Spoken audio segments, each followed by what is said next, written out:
గుడి గంటలు ఆత్మకు ఆధ్యాత్మిక రాగాలు. వాస్తుపురుషుడి కథ. పూర్వకాలంలో భూమిమీద ఒక అతి విశాలమైన భయంకరమైన శక్తిగల పురుషుడు అవతరించాడు. ఆయన పేరు వాస్తుపురుషుడు. ఆ వాస్తుపురుషుడు భూమిమీద పడిపోయి తల ఒక దిశలో, కాళ్ళు మరో దిశలో విస్తరించి సర్వభూమిని కప్పివేశాడు. అతడు పడుకున్న దిశలన్నీ అస్తవ్యస్తమయ్యాయి. దేవతలు, ఋషులు, మనుషులందరికీ భయం మొదలైంది.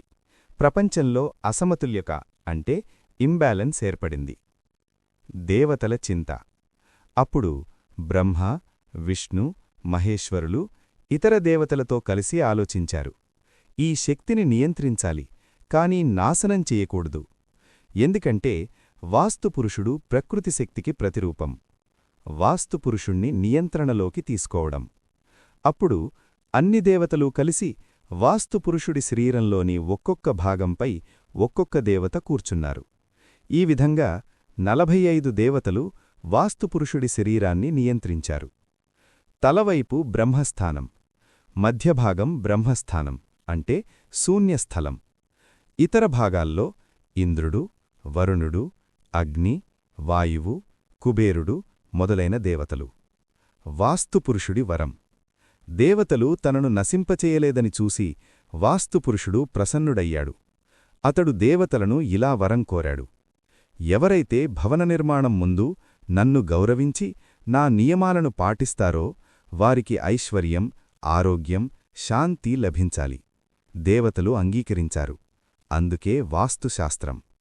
అప్పటినుంచే భవన నిర్మాణంలో దిశలు, స్థల విభజన, ఖాళీ ప్రదేశం అంటే బ్రహ్మస్థానం చాలా ముఖ్యమయ్యాయి. గృహవాస్తు సంప్రదాయములు. శ్రీ వాస్తుపురుషుడు 1 భాద్రపద, ఆశ్వయుజ, కార్తీక మాసములలో తూర్పు కాళ్ళు ఉత్తరమున బెట్టియు. 3 ఫాల్గుణ, చైత్ర, వైశాఖములలో పడమర శిరస్సును తూర్పున కాళ్లను బెట్టియు. 4 జ్యేష్ఠ, ఆషాఢ, శ్రావణములలో ఉత్తరమున శిరస్సు బెట్టియు తూర్పున కాళ్లను బెట్టియు.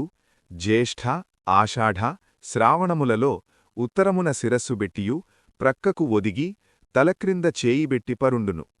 కాని ఆ మాసములలో వాస్తుపురుషుని దృష్టికి ఎదురుగాను పాదములున్న దిక్కులందును గృహం నిర్మించరాదు. ఉదాహ పై 1వ మాసములలో తూర్పు, ఉత్తర సింహద్వారముల గృహములకు శంఖుస్థాపన చేయరాదు. గృహ నిర్మాణమునకు మాసములు: ఆషాఢమున సిరిసంపదలు నశించును, శ్రావణమున శుభము, భాద్రపదమున చైత్రమున భయము, వైశాఖము సంపద, జ్యేష్ఠము మృత్యుప్రదము, రోగభయము, ఆశ్వయూజమున కలహములు, కార్తీకమున ధనయోగము, మార్గశిరమున కష్టములు, పుష్యము చోర అగ్నిప్రమాదముల భయం, మాఘం వంశాభివృద్ధి, ఫాల్గుణం ధనలాభం. ఈ విషయంలో గ్రంథభేదములు గలవు. శంకుస్థాపన. కుటుంబంలో వివాహం జరిగిన సంవత్సరం లోపలను భార్య గర్భవతిగా ఉన్నప్పుడు 6 మాసముల తర్వాత గృహనిర్మాణం చెయ్యరాదు. దేవుని పూజామందిరం ఈశాన్యంలో తూర్పు గోడకు చేర్చి ఉంచవలయును. అనగా పూజ చేయుటకు కూర్చుండువారి ముఖం తూర్పు దిక్కుగా ఉండవలయును. వంట ఆగ్నేయంలో తూర్పు గోడకు చేర్చి వంటచేయువారి ముఖం తూర్పును చూచుచున్నట్లుండవలయును. మరుగుదొడ్లు వాయువ్యము, నైరుతి, ఆగ్నేయములలో వీలుబట్టి ఏర్పరుచుకొనవలయును. ధాన్యపు గదులు ఉత్తర లేక పడమర దిక్కులందు ఉండవలయును. వాటి ప్రవేశద్వారములు దక్షిణమును, తూర్పును చూచునట్లుండవలయును. ఈశాన్యంలో మరుగుదొడ్డి పెట్టరాదు. ఏ స్థలమునకైనను ఉత్తర, ఈశాన్యం, తూర్పుల నుండి నీరు బయటకు పోవునట్లు తూములు పెట్టుకొనుట మంచిది. ఆ విధముగా వీలు లేనప్పుడు ఆగ్నేయ వాయువ్య మూలల నుండి నీరు బయటకు పోవునట్లు పెట్టుకొనుట మంచిది. గృహం నిర్మించు స్థలం చతురస్రంగా గాని దీర్ఘచతురస్రంగా గాని ఉండవలయును. చతురస్రంలో 4 దిక్కుల కొలతలు సమానముగా ఉండును. దీర్ఘచతురస్రంలో ఎదుటి భుజములు మాత్రమే సమానమైన కొలతలు కలిగియుండును. ఇంటి గర్భం నవవర్గత శుద్ధి ఖచ్చితముగా ఉండవలను. పూర్ణపదములకు ఈ ఫలితములు లోపించుచుండును. నైరుతి మూల నుండి నీరు బయటకు పోవునట్లు తూములు పెట్టరాదు. నీటి బలములు స్థలములకు మాత్రమే చెప్పబడినసి. ఇండ్లల్లో ఈ విధులు పాటించనవసరము. ఇంటిలో ఉండే గదులను బట్టి నీటివాటములు ఏర్పరుచుకొనవచ్చును. సింహద్వారానికి రెండు వైపులా కిటికీలుండవలయును. ఇంటిలో ద్వారములు మూసినప్పుడు తెరచునప్పుడు ధ్వని కలుగరాదు. ఎత్తు తక్కువ బల్లు కుబ్జగృహమనబడును, అందు నివసించరాదు. గృహం కట్టదలిచిన స్థలం తూర్పు ఉత్తరములలో ఎత్తుగాయుండి పశ్చిమం దక్షిణములు పల్లంగాయుండచో ఉచ్చవేధ వచ్చును. ఇది శుభప్రదం కాదు. దక్షిణ పశ్చిమములు ఎత్తుగాయుండుట మంచిది, ఐశ్వర్యప్రదం.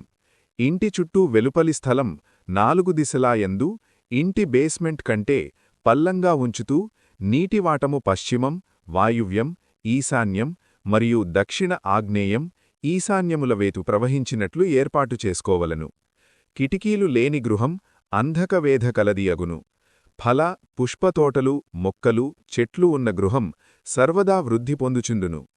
పశ్చిమం ఉత్తర దిక్కులకు శిరస్సు పెట్టి నిద్రించరాదు. దిగంబరుడగా శయనించరాదు.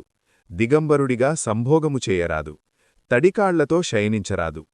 అన్నదమ్ములు ఒక గృహన్ను పంచుకొని అందు నివసించునప్పుడు పెద్దవారు దక్షిణ పశ్చిమ దిశలలోనూ చిన్నవారు తూర్పు ఉత్తర భాగములలోనూ యుండుట శుభము. ఇందు కుడి ఎడమ భేదములు కూడా కలవు. భోజనము తూర్పు లేక ఉత్తర దిశలను చూచుచూ కూర్చుండి భోజనం చేయుట శుభప్రదం. వసారాలు కట్టుబెలిచినచో దక్షిణ గోడమీద ఎత్తు ఉంచి చూరు ఉత్తర దిశకు దిగునట్లు కట్టవలయను. పడమర దిశలో వసారా వేయునప్పుడు తూర్పునకు వాలుపెట్టి కట్టవలయను. తన గృహానికి చేర్చి తూర్పు ఉత్తర ఈశాన్యములలో యున్న స్థలములను కలుపుకొనవచ్చును. దక్షిణ పడమర దిశయందుండ స్థలములను కొని తన స్థలమునకు కలుపుకొనరాదు. తన గృహానికి ఈశాన్యంలో మట్టిదిబ్బలు, గుట్టలు, పేడకుప్పలు, మరుగుదొడ్లు ఉండరాదు. అట్లున్నచో కష్టనష్టములు కలుగుచుండును. వాస్తుపురుషునకు సింహద్వారం ముఖమౌగును. సింహద్వారం బట్టి తూర్పు ఇల్లు, దక్షిణము ఇల్లు, పడమర ఇల్లు, ఉత్తరము ఇల్లు అని చెప్పబడును.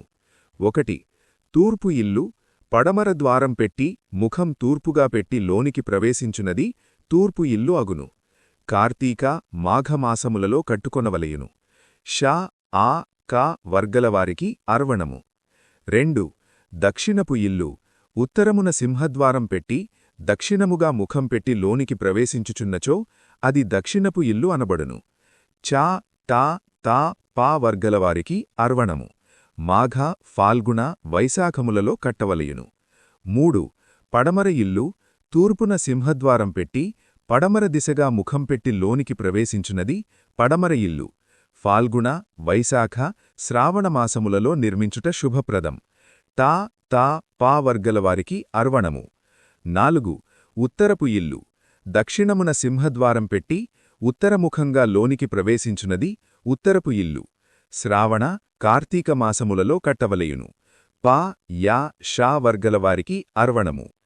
గృహం కట్టువారి పేరులో మొదటి అక్షరం ఆ కా చ టా తా పా యా షా అను 8 వర్గాలలో ఏ వర్గానికి చెందినదో ఆ వర్గం స్వస్థానమౌగును.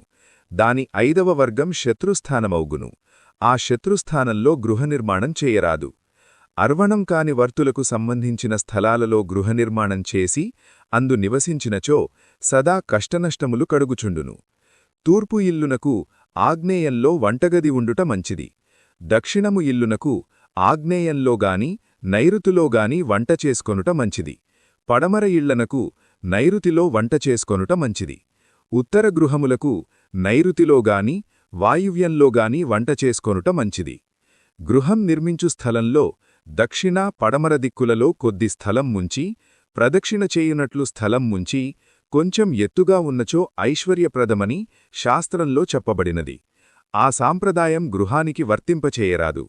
గృహంలో దక్షిణ పశ్చిమ దిక్కులు ఉన్న వసారాలు గదులు కూడా తూర్పు ఉత్తరములలో ఉన్న వసారాలు గదుల కంటే ఎత్తుగా ఉండాలని కొందరు ఆధునిక శాస్త్రవేత్తలు చెప్పుచున్నారు. ఆ విధముగా గృహనిర్మాణ విషయంలో కాదు. గృహనిర్మాణంలో ఆ పద్ధతిగా కట్టినచో విపరీత ఫలితములు కలుగుటకు అవకాశం కలదు. ఇది శాస్త్రవిరుద్ధం. సింహద్వారము ఇంటి మధ్యలో అనగా గర్భగోడ యందు పెట్టవలయను. ఇంటి పొడవును 9 భాగాలు చేసి 4, 5, 6 భాగాలలో సింహద్వారం పెట్టవలయునని మానసార, మయమత, విశ్వకర్మ ప్రవేశిక, శిల్ప, రత్న, అపరాజిత పృచ్ఛ, సమరాంగణ సూత్రధారాది గ్రంథాలలో చెప్పబడియున్నది.